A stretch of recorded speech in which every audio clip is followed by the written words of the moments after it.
Paolo Contis napahiya. Sumuko rin sa pamagat na Itbulaga, may nilinaw sa isyong papalit sa kanila ang Showtime. Nagbigay ng pahayag ang aktor na si Paolo Contis hinggil sa panibagong titulo ng kanilang show na Tahanang Pinakamasaya.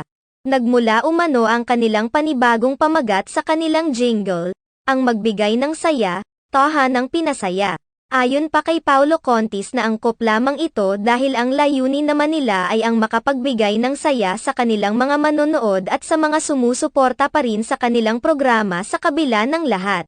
Dagdag pa ni Paolo Contis na kahit anuman ang pagdaanan nila ay tuloy-tuloy pa rin sila sa pagbibigay ng saya at papremyo para sa kanilang mga taga-subaybay.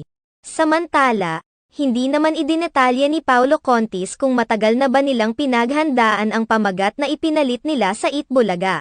Matatandaan na kamakailan lamang ay tila nanindigan pa si Paolo Contis at ang Tape Inc. na hindi pa umano natatapos ang laban sa pagitan nila at ng TVJ, na may kaugnayan sa pamagat ng kanilang show. Subalit wala na silang nagawa ng mismo ang korte na ang nag-utos sa kanila na magpalit ng pangalan. Sa kabilang banda, aminado naman sila na nagulat sila sa inilabas na desisyon ng korte dahil wala naman umano silang natanggap na kopya ng desisyon na bigla na lamang umano sila nang mabasa sa official social media account ang inilabas na desisyon ng korte. Gayunpaman, agad nila itong sinunod at pinalitan na lamang ang titulo ng kanilang show. Nilinaw naman din ng kampo ng Tahanang Pinakamasaya na wala umanong katotohanan ang mga isyu na nagsiyalisan ang kanilang mga advertisers mula nang matalo sa korte ang kanilang show.